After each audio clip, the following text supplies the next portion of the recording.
Et bonjour tout le monde et bienvenue dans cette nouvelle vidéo. Aujourd'hui, on continue notre semaine sur le clan Bravos, la faction des intrépides et des audacieux. Et je vais aujourd'hui vous présenter le starter deck, le deck de démarrage de la faction Bravos. Vous donner un peu mon avis et sur comment il faut jouer cette faction. On est parti ici, n'oubliez pas que vous allez avoir un petit gameplay juste après sur le logiciel Exalter, toujours développé par Nucléon, donc restez bien jusqu'à la fin de la vidéo. Donc l'idée de Bravos, c'est une faction qui est assez simple à prendre en main. On va juste vouloir bourrer avec des créatures avec de très bonnes statistiques dans les différents biomes, et on va vouloir comme ça prendre l'avantage et jouer avec le pouvoir de notre héros Kojo et Bouddha, qui dit qu'à midi, si vous êtes le premier joueur, vous allez créer un petit jeton Bouddha dans votre expédition compagnon. Le Bouddha, il est ici, c'est une 2 de 2, donc c'est un très bon jeton. Et l'idée, ça va être qu'on va vouloir bourrer quand on est premier joueur, on va vouloir essayer d'avancer dans les deux expéditions pour profiter de ce jeton Bouddha. Et ensuite, lorsqu'on va être deuxième joueur, eh bien on va vouloir essayer plutôt de se concentrer sur une expédition pour essayer comme ça d'avancer et de gratter petit à petit l'adversaire. Donc c'est un gameplay assez agressif, il va falloir essayer d'avancer vite parce que plus vous allez arriver dans la partie, plus les autres factions vont avoir des outils pour vous gérer, avec par exemple Axiom comme on l'a vu qui va pouvoir mettre en place ses permanents, Ordis qui va mettre en place ses petits jetons recrues avec beaucoup de soldats qu'il va ensuite booster. Bref, ça va être un peu compliqué. Donc, il va falloir aller très vite, mais c'est très facile à prendre en main ce starter deck et ce clan Bravos. Donc on commence avec le Rathatos que vous connaissez tous, qui coûte 1 depuis la main, 3 depuis la réserve, qui rapporte 1 point dans chaque biome. Et lorsque vous le jouez depuis la réserve, il coûte un petit peu plus cher, donc il va gagner 2 boosts. Donc c'est une très bonne carte à jouer en début de partie, et en plus il ne coûte que 1, donc il peut vous permettre de payer pour voir. Ce qu'on appelle payer pour voir, c'est un peu comme au poker, c'est-à-dire que vous payez seulement un point de mana pour voir ce que l'adversaire va jouer, donc ces petites cartes à 1, c'est toujours très utile, même en fin de partie. Et dans sa version rare, il va seulement gagner 3 boosts lorsqu'il va arriver depuis la réserve, donc ce sera une 4-4-4 qui sera vraiment très fort. Ensuite, on a Isunboshi, qui est une carte qui coûte 1 depuis la main, depuis la réserve, qui rapporte seulement 2 points dans le biome océan, 0 dans les autres, et qui a un effet de soutien qui dit le prochain personnage que vous allez jouer ce tour va gagner un boost. Encore une fois, c'est une carte qu'on aime beaucoup, parce que mine de rien, 2 stats dans un biome pour 1, c'est très bien, ça peut vous apporter les petits points supplémentaires qui peut vous manquer à un moment de la partie cruciale, notamment sur un biome marin, et aussi, mine de rien, ça peut encore une fois, comme le Rathatos, vous permettre de payer pour voir. Quand vous avez 8, 9 points de mana, vous allez juste payer 1 pour laisser l'adversaire jouer, voir ce qu'il va faire, et ensuite pouvoir réagir. Donc c'est une carte à ne pas sous-estimer. Ensuite, on a la traceuse Bravos, qui est une 3-3-3 pour 2 depuis la main et 2 depuis la réserve, mais qui va directement gagner l'effet fugace. Donc elle n'ira pas dans la réserve lorsqu'on va la jouer. C'est normal puisqu'elle a de très bonnes statistiques par rapport à son coût. Là-dessus, rien de bien particulier à dire, si ce n'est qu'il faut essayer évidemment de la jouer sur un biome qu'on est sûr de remporter, puisqu'on ne pourra pas la rejouer au tour prochain. Et sa version rare, elle a simplement des meilleures statistiques en forêt et en océan. Ensuite, la pionnière Bravos. La pionnière Bravos, qu'est-ce qu'elle nous dit? Elle nous dit qu'elle a 0 en forêt, 3 en montagne, 3 en océan, elle coûte 2 depuis la main, 2 depuis la réserve, et c'est tout. Pas d'effet particulier pour cette pionnière Bravo, c'est juste une carte qui a des bonnes statistiques, encore une fois. Bravo, c'est ça, c'est des cartes qui ont de très bonnes statistiques, pas forcément de bons pouvoirs, ou même pas forcément de pouvoir du tout, mais qui, par leurs statistiques, vont vous permettre de prendre l'avantage sur les différents biomes. Donc c'est vraiment quelque chose que je vous conseille pour les grands débutants, si vous voulez faire découvrir le jeu à quelqu'un. Je vous conseille vraiment de lui passer ce deck de démarrage Bravos, parce que c'est vraiment la faction la plus facile pour moi à prendre en main. Ensuite, on a l'aspirant du Havre, qui coûte 2 depuis la main, 4 depuis la réserve, qui rapporte 3 en forêt, 1 en montagne et 1 en océan, et qui, lorsqu'on va le jouer depuis la réserve, va gagner 2 boosts, donc ça sera une 5-3-3, pardon, qui est encore une fois une très bonne carte, qui a de très bonnes statistiques, pas de pouvoir particulier, simplement un petit boost lorsqu'il est joué depuis la réserve. Le Kappa, qui est une 4-4-5 et qui coûte 4 depuis la main et 4 depuis la réserve sans aucun pouvoir particulier. C'est juste une carte avec des très bonnes statistiques qu'on va vouloir jouer plutôt dans un biome marin parce qu'avec 5 de statistiques en océan, ça peut quand même faire la différence, surtout pour un coût de 4, ce qui est vraiment très peu cher par rapport à cette statistique. Ensuite, la videuse Bravos. Videuse Bravos ou videuse du Havre d'ailleurs? Ok, parce que là on a Haven Trainee qui est aspirant du Havre, ici on a Videuse Bravos qui est Heaven Bouncer, donc je pensais que Ça aurait été plutôt la videuse du Havre. Bref, on s'en fiche. Donc la videuse Bravos qui coûte 3 depuis la main, 3 depuis la réserve, qui rapporte 2 points dans chaque biome. Lorsqu'on la joue depuis la main, un petit effet de sabotage, c'est toujours sympathique pour avoir un petit peu de gestion. Et lorsqu'on la joue depuis la réserve, un petit boost qui va être appliqué, donc ça deviendra une 3-3-3. Donc encore une fois, une carte avec de vraiment bonnes statistiques, mine de rien, et un petit effet de sabotage toujours sympa. La guerrière du Havre maintenant, qui est une carte qui a des statistiques vraiment excellentes ici. Pour 3 depuis la main, 3 depuis la réserve, 4 en forêt, 2 en montagne et 4 en océan. Donc ça c'est vraiment très très fort comme statistique. Et en plus c'est une carte qui ne coûte pas très cher par rapport à ce qu'elle apporte. Donc c'est vraiment très bien à jouer évidemment sur les différents biomes. Et en version rare, elle va augmenter sa statistique en montagne. Et elle va aussi avoir un effet de soutien. Le prochain personnage que vous allez jouer ce tour-ci gagnera un boost. Donc c'est toujours pratique, même si en vrai la version commune est tellement forte que lorsqu'on va vouloir améliorer eh bien, cette version, ce deck de démarrage, on va pas forcément vouloir jouer la version rare à mon avis. Ensuite, on enchaîne avec le petit Sun Wukong. Sun Wukong qui est une 3 depuis la main, 4 depuis la réserve, qui est une 2 en forêt, 4 en montagne et 2 depuis l'océan et qui va gagner 2 boosts lorsqu'on va le jouer depuis la réserve. Ça aussi c'est une carte avec d'excellentes statistiques. 4 en montagne c'est très très fort pour un coup de 3. Ça va nous permettre souvent de prendre l'avantage sur un biome qui demanderait de la montagne et en plus les petits boosts lorsqu'on va le jouer depuis la réserve ça va être très très bien et sa version rare qui est pour moi vraiment une grosse amélioration puisque le Sun Wukong va perdre le Fugace, puisque vous le savez, quand vous jouez un personnage depuis la réserve, celui-ci va gagner l'effet Fugace, donc il va partir dans la défausse à la fin de la journée d'expédition. Et bien, lorsque vous jouez ce Sun Wukong rare depuis la réserve, il va perdre cet effet Fugace, donc il va repartir dans votre réserve, et vous allez comme ça pouvoir le rejouer indéfiniment, toujours avec l'effet de boost lorsqu'il va être joué depuis la réserve, donc ça peut être vraiment très embêtant pour l'adversaire. Ensuite, une des pièces maîtresses, évidemment, du clan Bravos et de ce deck de démarrage, c'est Atlas. Atlas qui rapporte seulement 3 points dans chacun des biomes pour un coup de 5 depuis la main et 5 depuis la réserve. Donc pour le coup, c'est vraiment aux antipodes de ce qu'on a l'habitude de voir depuis le début, puisqu'on a dit que Bravos, c'est des cartes qui avaient un coup plutôt faible avec des bonnes statistiques. Là, c'est une carte qui a un coup fort avec des statistiques plutôt mauvaises. Mais il a le gigantique, le gigantesque, qui dit qu'il est considéré comme étant présent dans chacune des deux expéditions. Donc vous le jouez d'un côté, mais ces points vont aller également de l'autre côté. Donc ça, c'est vraiment très très bien. Évidemment, l'idée, ça va être essayer de le booster, de lui donner beaucoup de boost pour qu'il apporte beaucoup de présence dans les deux expéditions. Et c'est vraiment une des cartes maîtresses de ce deck de démarrage du clan Bravos. Ensuite, on a en rare le petit Shenlong qui coûte 6 depuis la main, 6 depuis la réserve, mais avec des statistiques tout simplement ahurissantes, 9 partout. C'est vraiment une carte lorsque vous la jouez. Si l'adversaire n'a pas un anti-bet ou quelque chose pour la renvoyer dans votre main, dans votre réserve ou dans votre défaut, que sais-je, eh bien ça va être tout simplement impossible à passer. Et logiquement, vous allez remporter l'expédition dans laquelle vous avez joué ce Shenlong. Et en plus, il a la résilience 1 qui dit que toute capacité qui devrait viser ce Shenlong, tout sort, etc., eh bien, va coûter 1 de plus. Ce qui permet de protéger ce Shenlong un petit peu plus des menaces adverses. Et ensuite, on va arriver sur les différents sorts de ce deck de démarrage Bravos. Donc on a le Physical Training, l'entraînement physique, qui va dire que le personnage ciblé va gagner 3 boosts. Donc 3 boosts, ça commence à faire beaucoup, surtout pour un coup de 2.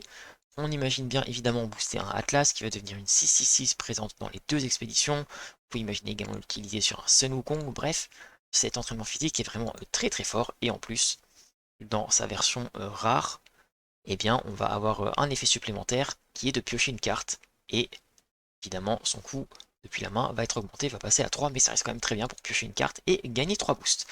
Et enfin, le dernier sort ici de ce deck de démarrage, c'est l'intimidation, qui est un sort fugace, donc qui ne va pas être envoyé dans votre réserve après avoir été utilisé, mais qui va partir directement dans votre défausse, et qui vous dit de retourner dans la main de son propriétaire un personnage ou un permanent de coût 4 ou moins. C'est très très bien pour dégager des personnages qui vous embêteraient ou virer des permanents dans des match-ups contre des factions qui voudraient jouer beaucoup de permanents. Le petit jeton Bouddha, on en a parlé.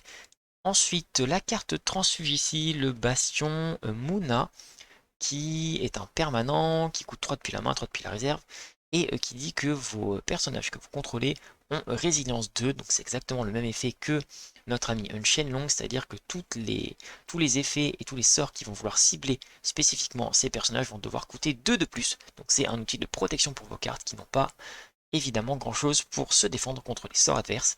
Et ensuite, on a une carte transfuge de la faction Izmir, il me semble, qui est Dorothy Gale, qui est une carte, pour le coup, qui n'a rien à voir avec le clan, avec la faction Bravos, puisque c'est une carte qui a un coût quand même assez élevé, de 5 depuis la main, 3 depuis la réserve, et des statistiques plutôt moyennes, qui sont 3 en forêt, 2 en montagne et 2 en océan, mais qui a un effet de pause depuis la main qui dit que vous pouvez renvoyer le personnage ciblé dans la réserve. Donc ça peut être votre personnage ou celui de l'adversaire, il n'y a aucune restriction de coût. Donc si l'adversaire vous met un très gros personnage qu'il a réussi à booster, que vous n'arrivez pas à gérer, vous mettez une Dorothy Gale et ça peut toujours faire l'affaire.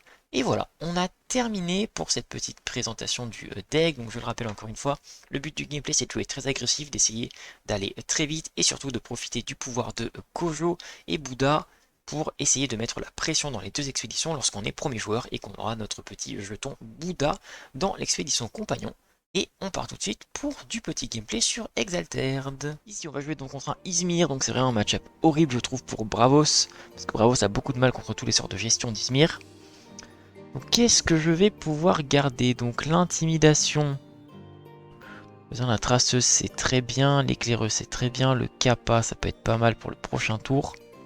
Ce tour-ci, on peut faire Ratatosque et éclaireuse par exemple. Ratatosque plutôt plus apprenti, qui peut être bien aussi, même si l'apprenti arrivera un peu plus tard. Soit je vire l'apprenti, soit je joue apprenti, soit je joue kappa. Je pense qu'il ne faut pas forcément jouer avec la réserve de ce côté-là, donc c'est pour ça que la traceuse est bien.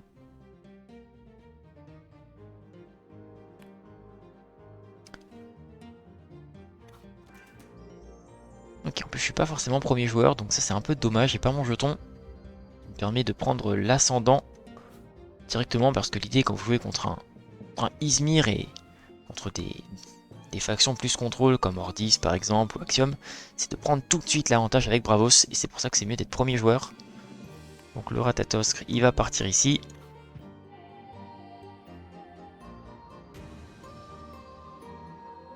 Ratatosque rare qui va gagner 3 boosts lorsque je le jouerai depuis ma réserve. Donc évidemment ça va donner envie à l'adversaire de le gérer. Et de l'autre côté j'ai joué la traceuse.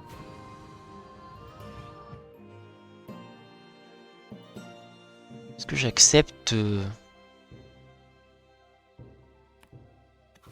va me permettre de pas avancer malheureusement, donc il faut jouer.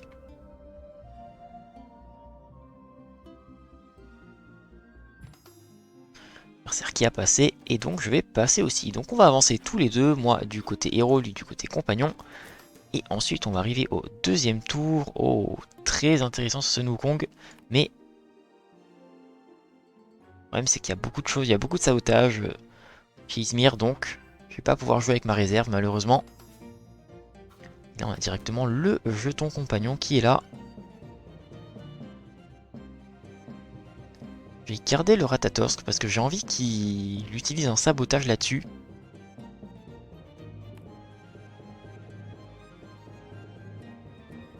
Est-ce que je garderai pas le kappa pour plus tard? La traceuse a sensiblement le même effet. Et quand j'avancerai, j'aurai besoin des 5 points d'eau du kappa, donc je vais jouer plutôt la traceuse.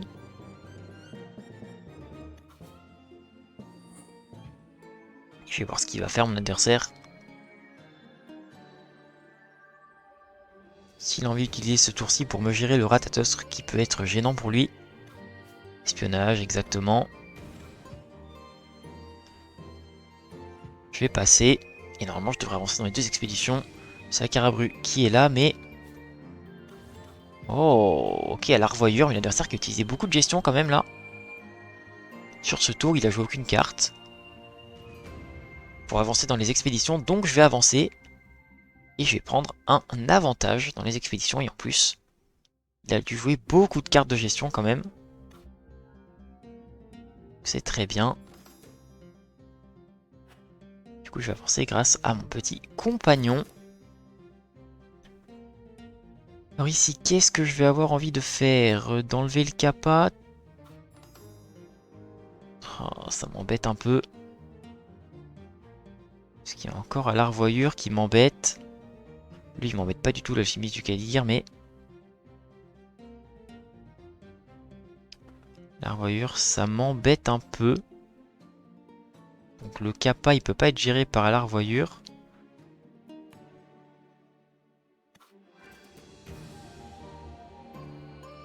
Je pense que je vais peut-être penser à saboter un moment.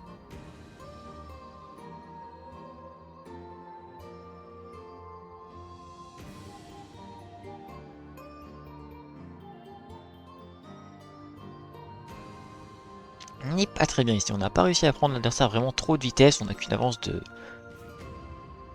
seule case. Et ouais, l'adversaire qui va jouer après nous, il a raison.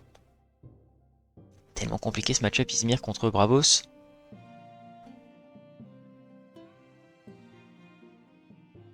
Si je joue le Kappa, par exemple, côté compagnon, il va pas avoir grand chose pour me le gérer. Son larvoyure ne lui sert à rien.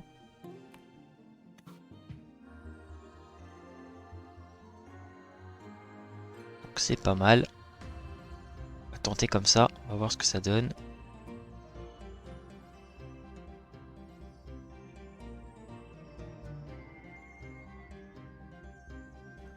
On va voir ce que ça va donner. Est-ce qu'il a de quoi gérer le Kappa? Peut-être pas, il va peut-être se concentrer sur une autre expédition du coup. Pendant ce temps-là, moi j'avance.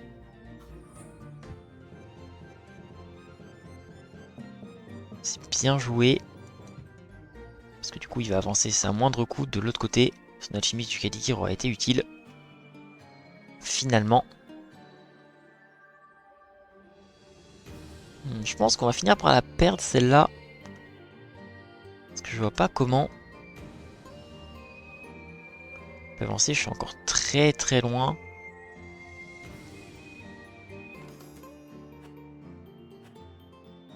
Ok, donc on avance de 2, j'ai toujours une avance de 1, mais... J'ai encore le Kappa qui est là, j'ai le Rathatos qui est là également. Je peux mettre un sabotage.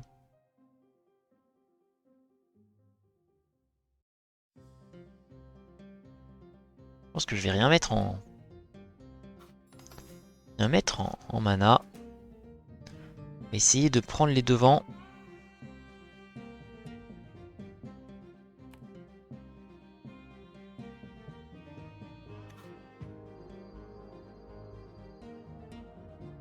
Faudrait qu'on fasse une double avancée ici et ça nous mettrait pas trop mal, je pense. Ce tour-là va être important. Si l'adversaire arrive à m'embêter et à m'empêcher de faire ce que je veux, avec un sabotage notamment. S'il arrive à m'empêcher de faire ce que je veux, ça serait embêtant. Parce que là, il devrait pouvoir à peu près gagner. Mais si je joue à la revoyure ici, après égalité, je vais quand même avancer. Moi de mon côté et pas lui. Donc ça m'arrange finalement.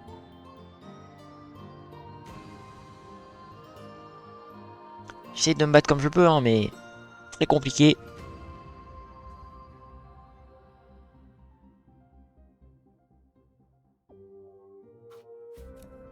Ok, Papa Yaga qui le fait piocher en plus. Encore un de mana, mais je pense pas qu'il ait grand chose. Donc, là, je vais accepter cette égalité. Mais il a encore 3 cartes en main.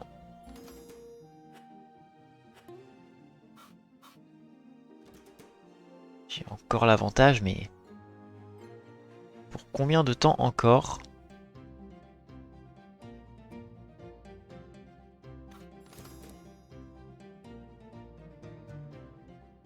Ok, donc on a Atlas, donc ça c'est vachement bien. On a Atlas plus entraînement physique. Est-ce que le sabotage de la vidéo du Havre est intéressant?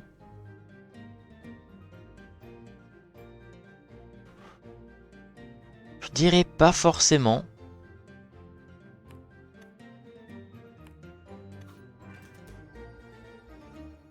Là je pense que je vais jouer Atlas ce tour-ci.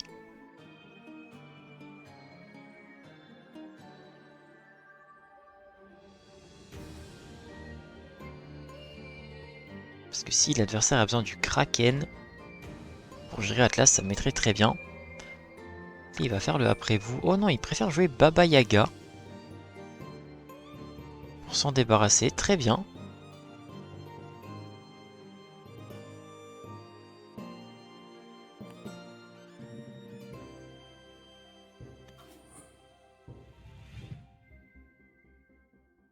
Très très bien.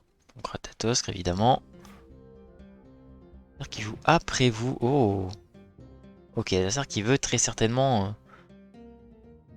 jouer le Kraken et avancer sur... Mais non, on peut pas jouer le Kraken, ça coûte 7, un Kraken.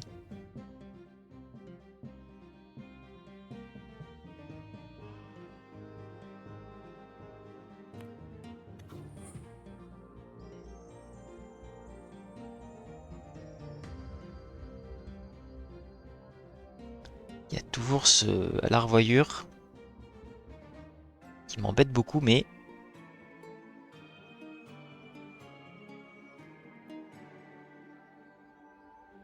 Elle est tendue cette partie, je sens qu'il a le contrôle, mais qu'à tout moment, il peut réussir à me faufiler. J'espère la gagner, mais... Ça paraît un peu compliqué cette partie contre ce joueur Izmir. Après, Izmir c'est vraiment dur hein, pour Bravos, parce que Bravos joue beaucoup de personnages très puissants avec de bonnes statistiques, mais qui n'ont aucune protection. Là où il y a beaucoup d'autres factions qui ont le moyen de protéger les personnages, moyen d'en jouer plusieurs, moyen de les booster, etc. Et là, c'est pas pareil. Donc là, il est gagnant, même pas. Donc là, il va certainement jouer un sort du coup, prochain tour. Pour gagner un boost, il va avancer sur les deux expéditions, c'est ça qui se passe?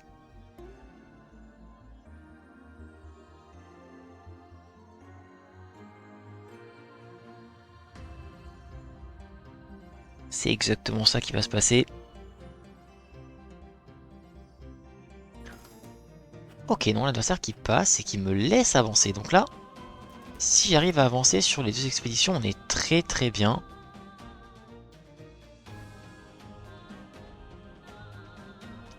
Ça c'est bien Corias 2, donc je pense que je vais rien faire, j'ai juste joué le Bastion Mouna. Tenter une petite incursion.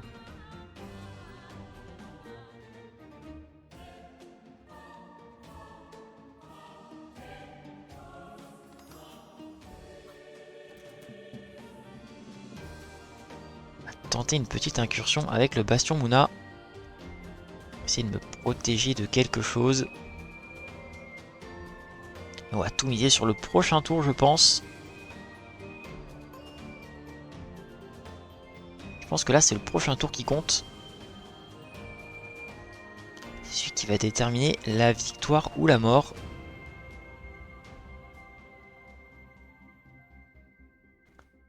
Tour, ça sera Atlas plus entraînement physique. Malheureusement, j'ai pas réussi à bien gérer mes tours pour pouvoir lancer mon combo sur le bon tour pour moi. Ça me permet de protéger le Atlas et ça, c'est vachement cool.